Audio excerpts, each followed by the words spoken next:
Hi, welcome to Macroeconomics, and this is where we're going to be focusing upon the entirety of the economy in the UK as well as the economy globally.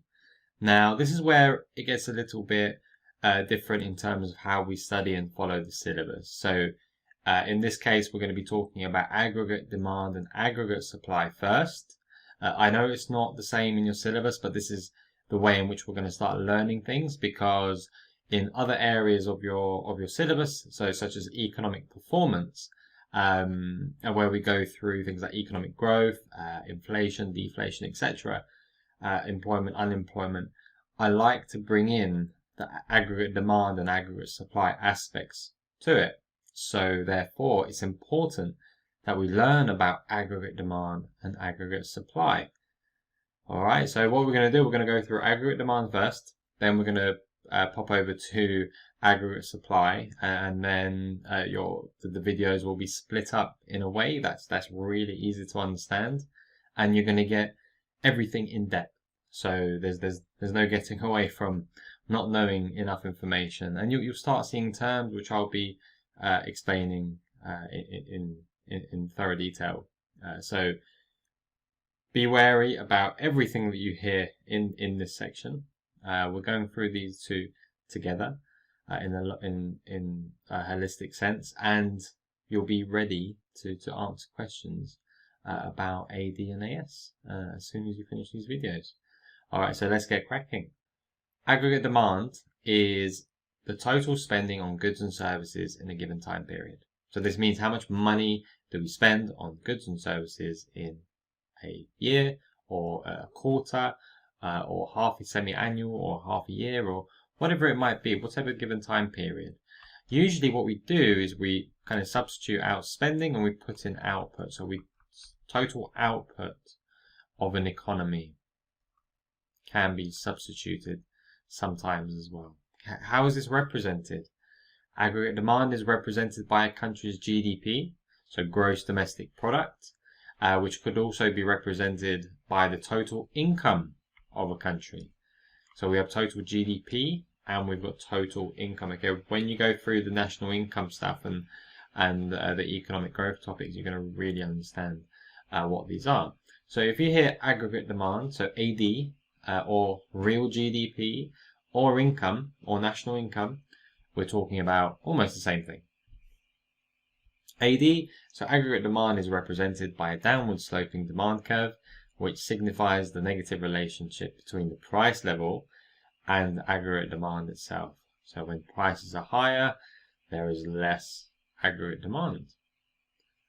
Okay, so reasons why it's sloped downwards.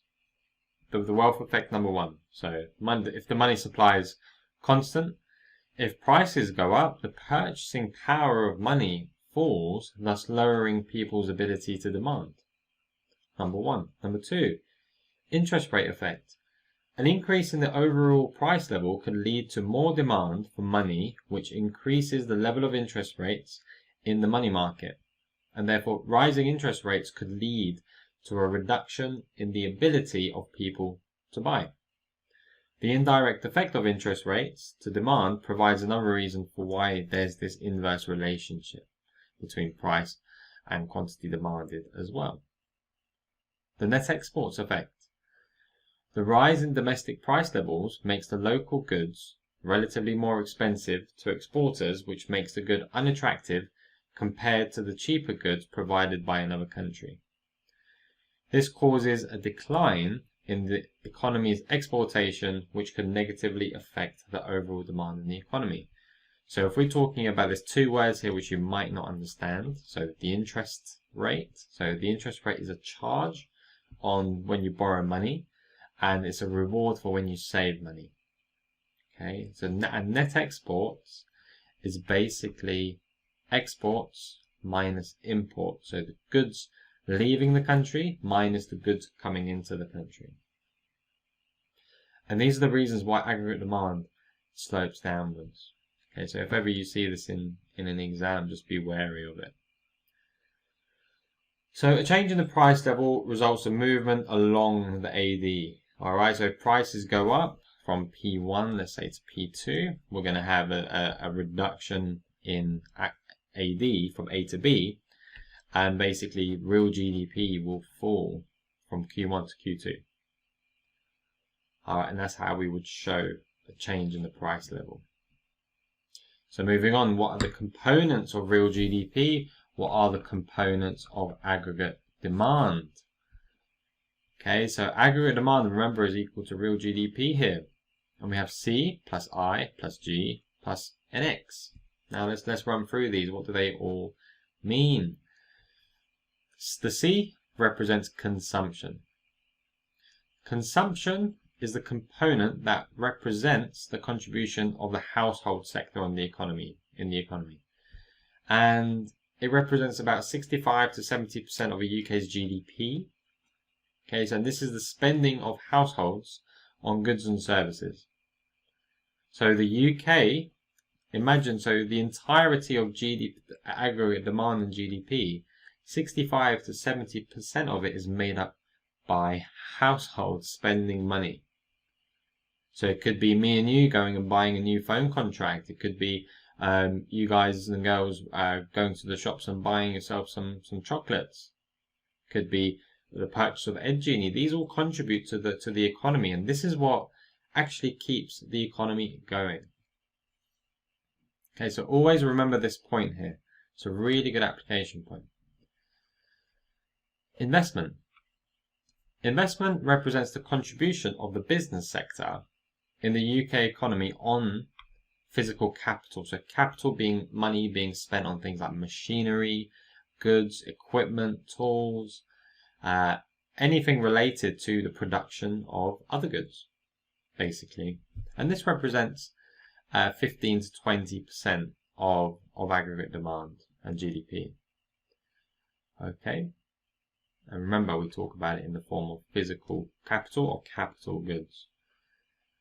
And capital goods are goods that produce consumer goods.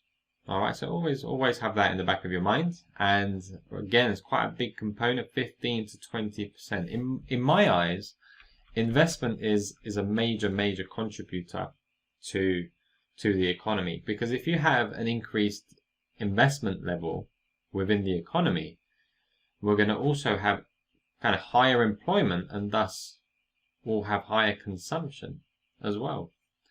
Okay, so these two do go hand in hand.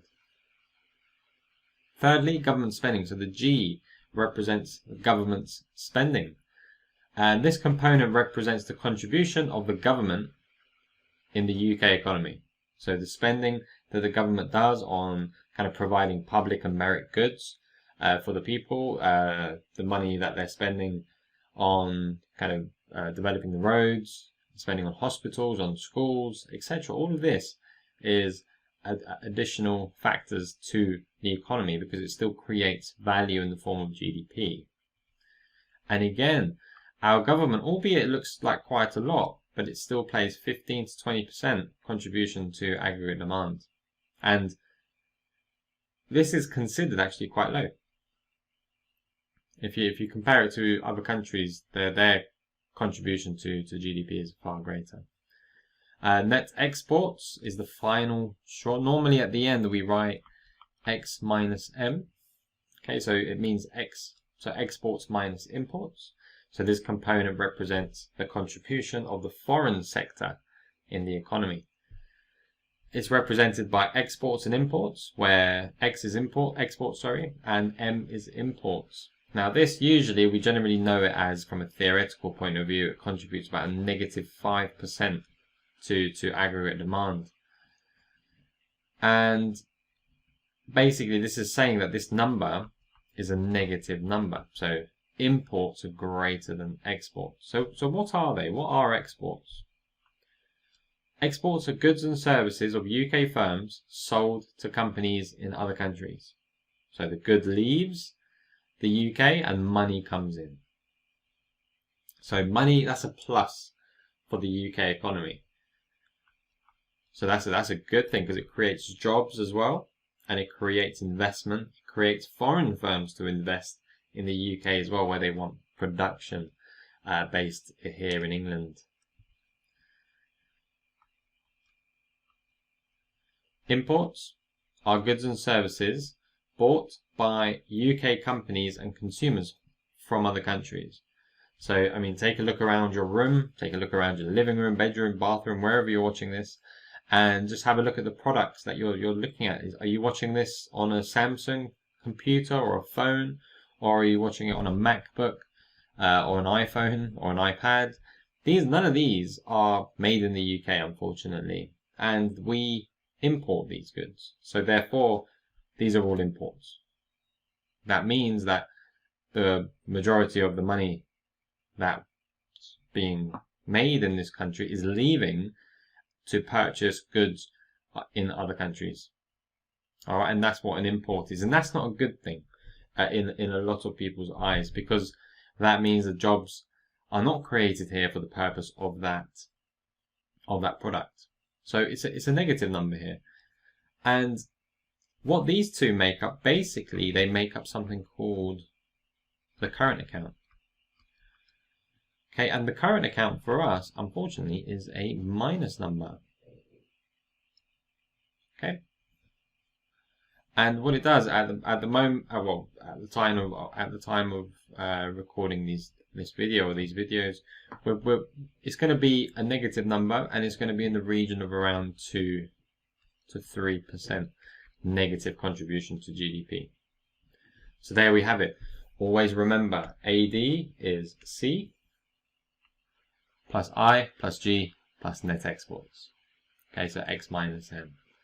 Okay, do not forget that. That's very important. Okay, so if we go through some kind of application, the UK GDP grew by 2.1% in August 2020. Okay, GDP was 9.2% lower than levels seen in February 2020, so the economy had dropped by about 9% since then, and that's obviously, we had a coronavirus pandemic, and because we were in lockdown, from this point onwards, so from June to August, GDP grew by 8%. And as you can see, there's a massive rebound. And as you can see, the UK, this was the last recession actually, so it wasn't too bad, but we've had growth since then, kind of stable growth, and that's the sign of a developed economy. And the sign of a developed economy, usually we have stable, steady growth. And what are the determinants of aggregate demand, and what's the detail within them? What are the factors that affect those determinants? So what we're going to be going through are the factors that contribute towards consumption, investment, government spending, exports, and imports. So if we start off with consumption first. Now, what makes aggregate demand, like demand in micro, what makes it increase and decrease? So an increase in consumption, that's a good thing, right? If you're increasing consumption, so the purchasing of goods and services, this will result in a higher aggregate demand. Okay, decrease in consumption is going to result in a decline and a shift to the left of aggregate demand. So we're going to go from Q1 to Q3 if we decrease AD, and we're going to go from A to B, so Q1 to Q2 if we are talking about AD increasing. And what are the factors? And this is where the detail needs to come in. So if we go through these, the wealth of the consumer. Now, the wealth effect is what we call this usually. And because it doesn't necessarily need to be a higher wealth, but you just need to have the effect of that wealth. Okay, so what does higher wealth mean? So higher wealth means if you're holding assets, what are assets? So if we're talking about houses, if we're talking about shares in companies, okay, if you're talking about bonds in companies, and if you're talking about the money that you have in your bank accounts or underneath your mattresses at home, or gold or something along anything that's going to earn you revenue in the future. If the value of those go up, that means you're basically richer. Now, if I touch touch the walls of this house here. I can't turn them into cash.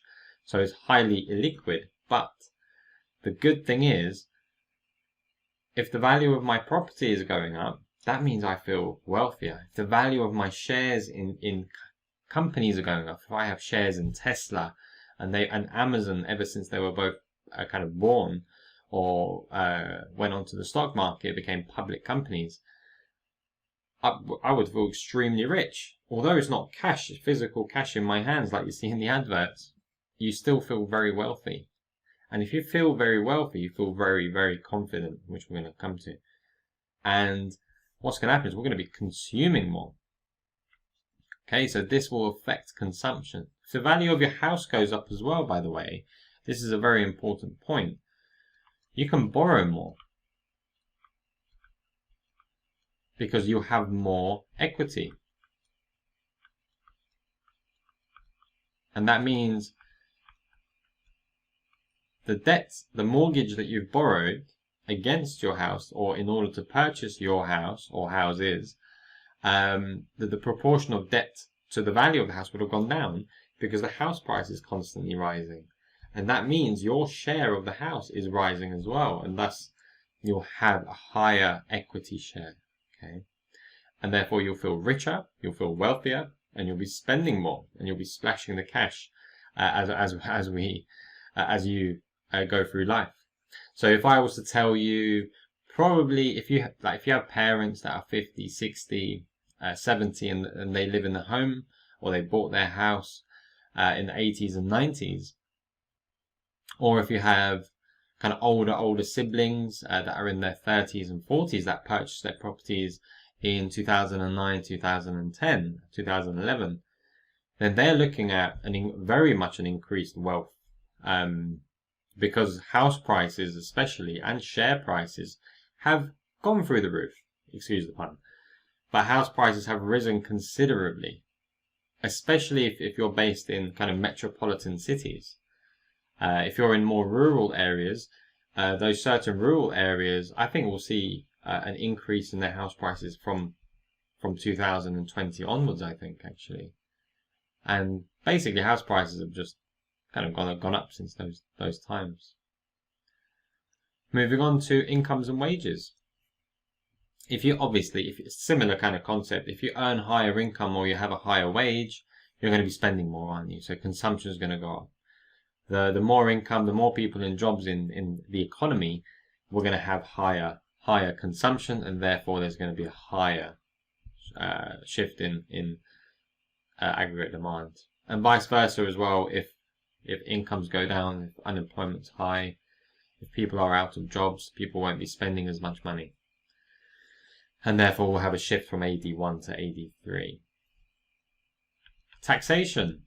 Higher taxes, I mean, we don't like tax, do we?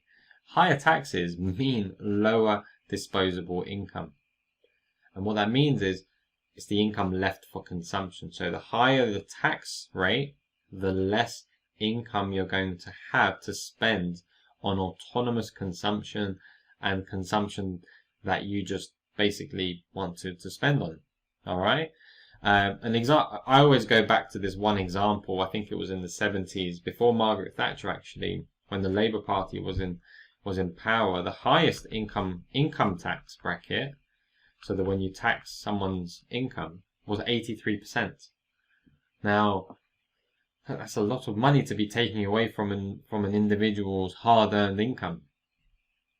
So right now, taxes are relatively, the highest tax level is actually kind of in 2020 was 45%. And again, it changes via government. It depends on who's in charge. Interest rates. Remember I mentioned interest rates are a charge on borrowing. And they're a reward on saving.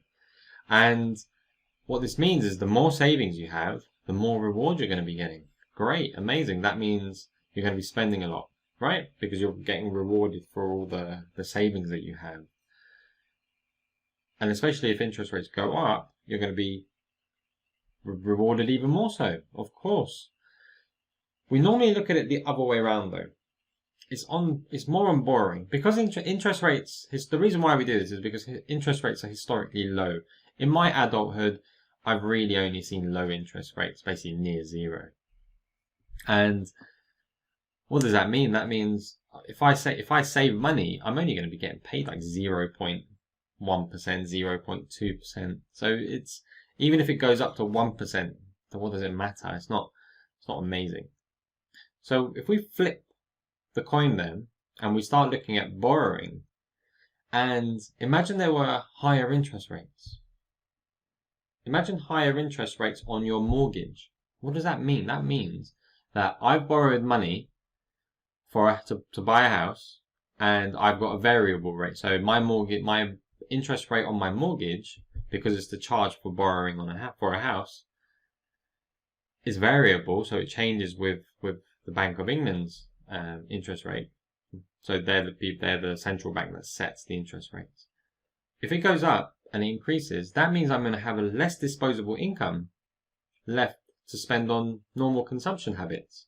So if I'm spending more on my mortgage, I'm going to have less to spend on my family, on food, on goods and services, and so forth. So higher interest rates usually tend to reduce consumption and shift AD to the left. And if there were lower interest rates, then we're like, oh, nice, cool. We've got more disposable money left over, so we're going to be spending more for sure. If there's cheap loans, cheap credit card loans, imagine that, you'll be spending money left, right, and centre on cars. If the reason why the car industry, if you look around the UK, everyone's got a new car. How does that even work? It's because there's a lot of financing available at really low interest rates. And if we look at the statistics, I think around nearly 85% of all cars, especially new cars, I think I'll say new cars here just to be on the safe side, are financed. And that means that people use borrowed money to purchase those cars. And a car, in a lot of people's eyes, is a consumption. So lower interest rates, which we've had for a long time, especially in the 2010s, we've had basically close to zero interest rates. This is the time to buy a car, which is what everyone's doing. Last but not least, consumer confidence. This is the biggie. Every sentence, every time you start talking about consumption, if you're talking about aggregate demand, whatever, you're going to bring in consumer confidence. Okay, it's measured by the GfK Consumer Confidence Barometer. It's like a survey, basically. How confident are you? I think they ask around 2,000 people. We don't need to go into detail. But if there's a higher GfK, if there's a higher Consumer Confidence Barometer, then this is going to result in higher consumption, and this is going to result in a higher aggregate demand. So higher consumption usually higher consumer confidence usually results in higher levels of consumption. Why? Because we are more confident about the future. Okay, so back in March 2020, just before the lockdowns began, the virus started taking over, the pandemic, the lockdowns, etc., consumer confidence was plummeting. Okay, it was dropping 50-60% basically every other week.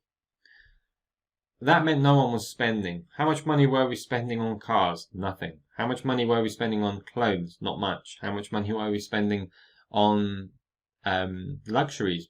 Basically nothing. So our confidence was so low about the future because we thought that the world was ending almost and we were going to lose all our jobs and so forth, that we cut down our spending. Okay? And we wanted to keep that money for food. So because if you look at the amount of food expenditure, that was rising in those times. If you're confident about the future, which you usually are during an economic boom, then you'll have higher levels of consumption, which will shift it out to the right. Okay. Now, investment. Again, an increase in business investment will result in a rightward shift in the aggregate demand curve, and a decrease in business investment will shift the AD curve to the left. Now, what factors affect investment? These are the main ones here. Interest rates again, a charge for borrowing.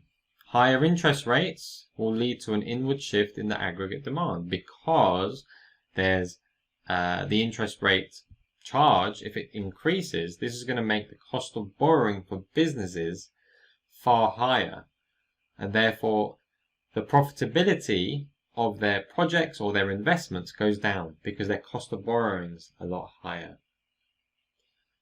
Alright, so if you're looking at a business borrowing money, it's important that they borrow money at low rates. And if they borrow money at low rates, this is a good thing because the amount of money, the amount of profits they're going to be making on their investments, i.e. their projects, will increase. So a lower interest rate is always better for investment. And this will mean that a lower interest rate, they'll have more disposable profits and disposable funds available to reinvest, to keep reinvesting. Okay. Better technology, absolutely. It's something that we all look at. Better technology results in higher production levels, which then leads to a higher income for the businesses and also higher investment. Again, just keeps churning the investment wheel. If you have better technology, what that means is you have better access to the use of this technology, and thus you can then use that technology to reinvest and spend and spend and spend, basically.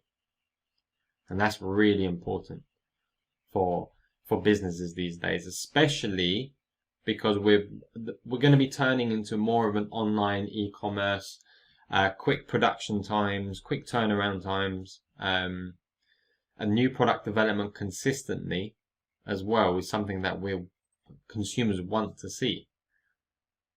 And therefore firms, if the technology gets better and better, firms will continue to utilize that technology and thus they will keep investing. Coming back to confidence and expectations. If businesses are confident about the future, what's ahead of them, then they expect a higher rate of return. And if they expect a higher rate of return, they'll find capital accumulation more valuable, so they can then gauge more value on their investments. And this, obviously, if they're more confident, then this is going to increase their investment levels. Now, when was confidence hit? I still, again, for years after the decision to leave the European Union, business confidence unfortunately just took a hit. Companies are not or were not confident about the UK leaving the European Union, and therefore investment levels were relatively slow. Foreign direct investment levels kind of almost plummeted as a result. So it's all down to confidence, because not many people are confident that UK governments are going to make the deals necessary that's in the best interest of businesses. Finally, economic growth. An increase in GDP, so an increase in aggregate demand, okay, a shift outwards in aggregate demand, results in a proportionately larger rise in capital investment spending. So basically, as economic growth rises, investment levels also rise even more so. And it's heavily linked to this confidence, really. So when an economy is growing quite strongly, businesses earn more profit that could be used for further investment. Thus, we often see additional capital spending by businesses. Okay, so this then eventually leads to an increase in that investment and thus results in a higher AD. Okay, and we call this the accelerator effect. Do not forget that, and this is the definition. When economic growth rises, investment rises by a greater and proportionately more significant amount.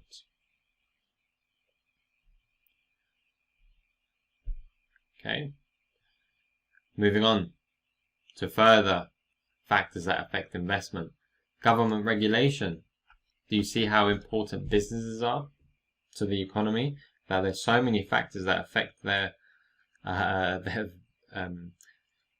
performance. It's crazy. Government regulation, of course. Monetary and fiscal policies could greatly impact investments through its influence on interest rates, which could directly affect the level of investment and AD, of course. So monetary policy is to do with interest rates and money supply, the supply of money in the economy. Fiscal policies are all to do with taxation and government spending. And imagine if interest rates are high, taxation is high. Why? This is, of course, there's a lot more regulation there's a lot more impact on businesses and their profitabilities there. So if that's the true, then AD is going to shift to the left and firms just aren't going to invest.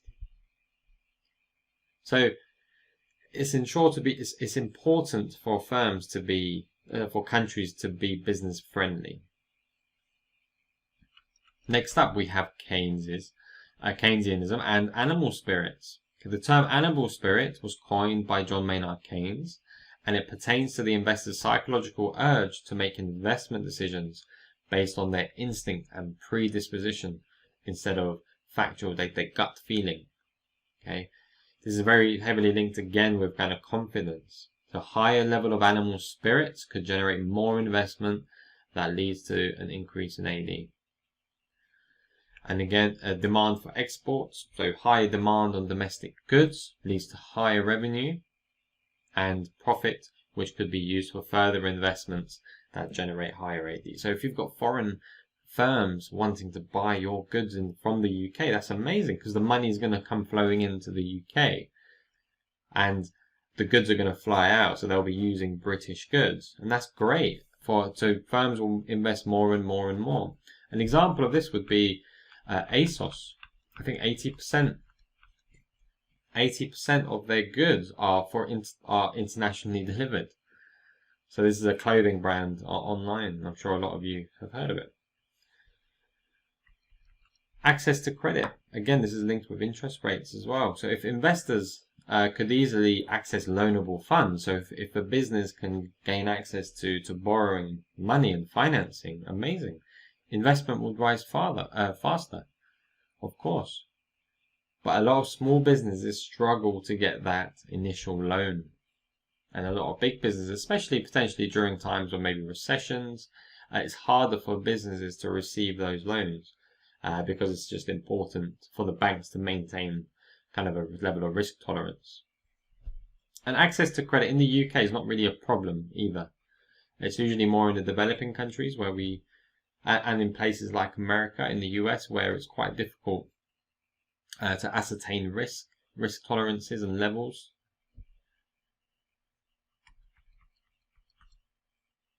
Savings. Level of savings in the long term could also impact investment. Higher savings could be used by banks to lend more money for investment that could then lead to an increase in AD. So the way a bank works is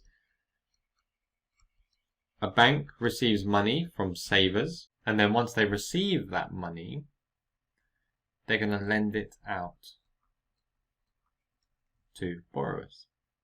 Okay, so the bank takes the money from the savers and basically gives it to the lenders.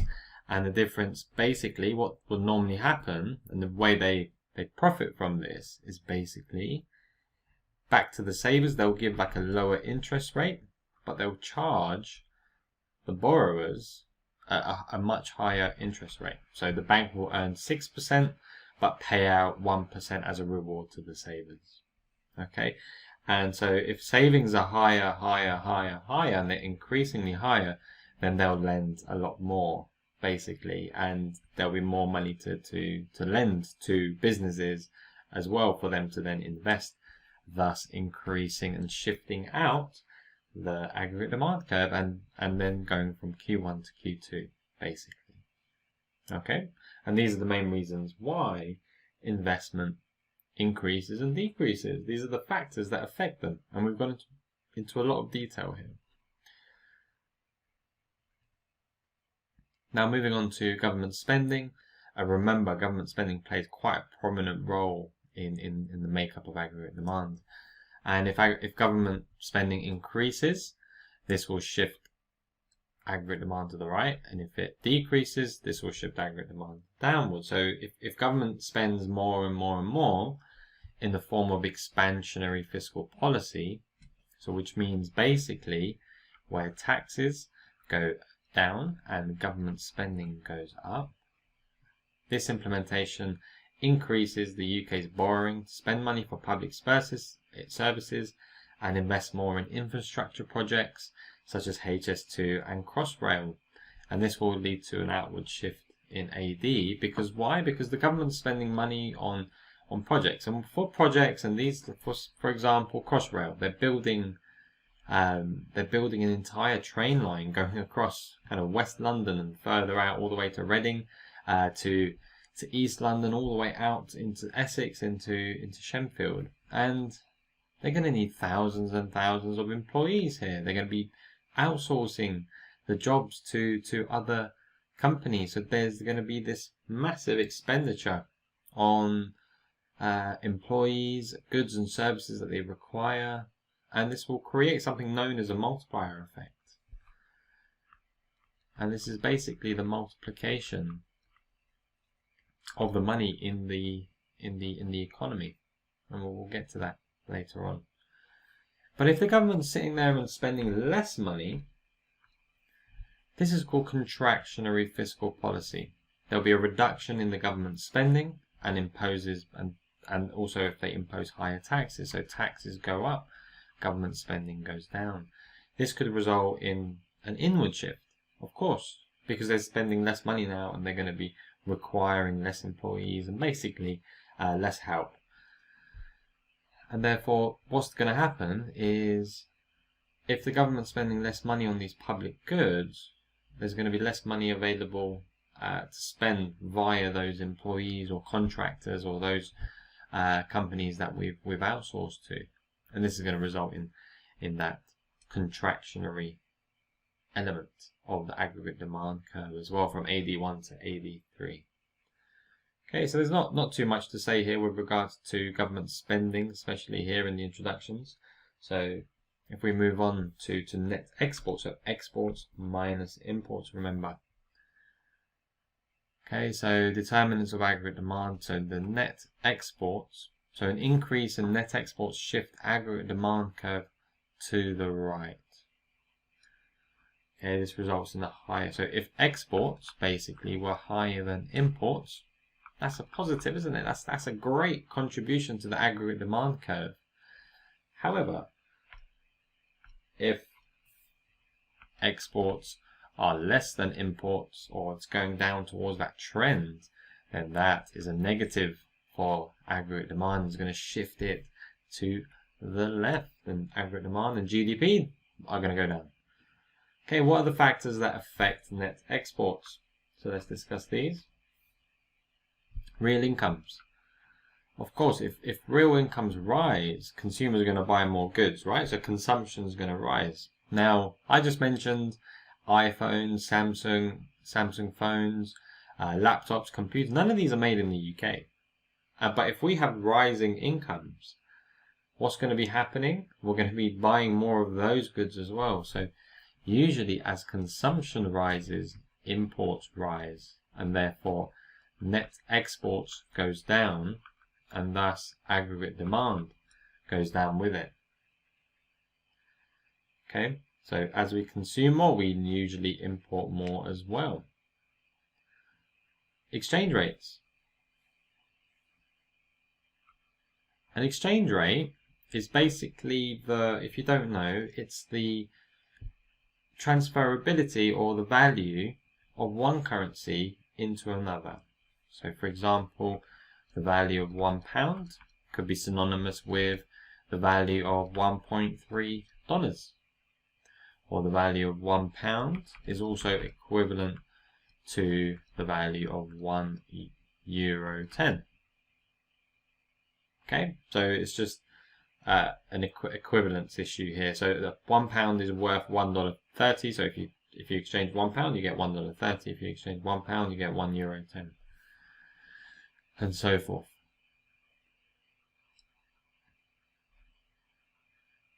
So just moving back, actually, as the pound increases in value, what does that mean for how much we can afford of the dollar? So if the pound appreciates in value, £1, let's say, is going to be worth $1.60. We're going to be able to afford more dollars. Same with the euro. If £1 increases in value and the pound gets stronger due to numerous factors which we go through in exchange rates, then we're going to be able to afford more euros. So if we were importing from the US now, what's going to happen? Imports are going to be a lot cheaper. And if imports are going to be a lot cheaper, what does that mean? Imports are going to be cheaper. That means we're going to be buying more imports. And if we're buying more imports, then unfortunately we're going to have a downward impact, a negative impact on aggregate demand. However, if the pound weakens in value, that means our imports become more expensive and we don't want any more of them.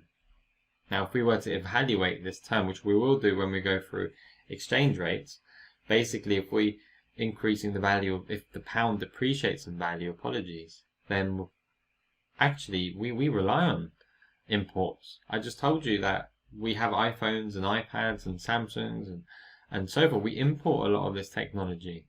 We rely on it, to be honest. So imports are just going to go up in value. So technically, imports are going to go up if the pound depreciates, and that's called devaluation, and where we kind of start commenting on our affordability. When we start commenting on factors that may not necessarily be true, of which we just spoke about.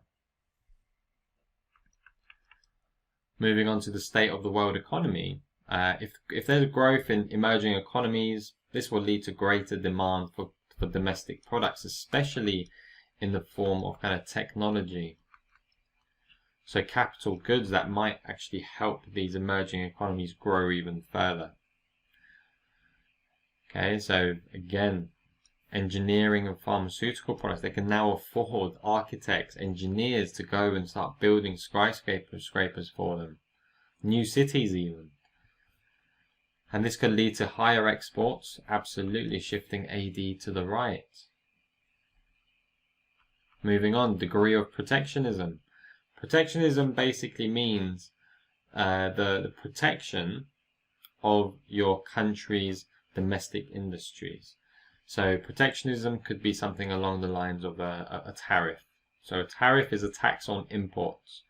So if the UK economy, we're importing too much, the UK government can impose taxation on importing from certain countries for certain goods and services, and thus help support our domestic economy. And what this does is, if there's high tariffs and quotas, which is a restriction on the amount we can bring in, this will reduce imports. So it's actually a good thing for net exports. So if protectionism is high, then imports tend to be much lower. Okay, so what comes to mind? We're talking about potentially the US, China, we call it the tariff war, the trade war. And essentially what this is saying is the American producers will be benefiting from this higher tariff, basically. Non-price factors. As the UK becomes more competitive in terms of labour productivity, technology use and robots per worker, the demand for its product could increase, and this could lead to an outward shift in AD. Again, this is very similar to the investment, but if we're better at producing in terms of producing quicker and faster and in a more timely manner, then people will want to come with us, or to buy from us. Now, unfortunately, the UK, we're kind of like 15th in the world for productivity, maybe even less now. with regards to productivity. So we have a serious problem. We don't really use kind of robots in our production line. Again, we're 15th or 20th for that. We're behind Slovenia for robots per worker. We're going to talk more about these when we talk about aggregate supply. Okay, so again, this could lead to, if we improve these, we're going to have more exports. So the greater your productivity, the greater the productivity, the greater your exports, and therefore the greater your AD. Alright, so remember that chain of analysis there. Okay, so these are the determinants of aggregate demand. So it's very important that you understand this, and we go through this in a way that's recognizably analytical. Okay, so we've gone through a lot of detail here.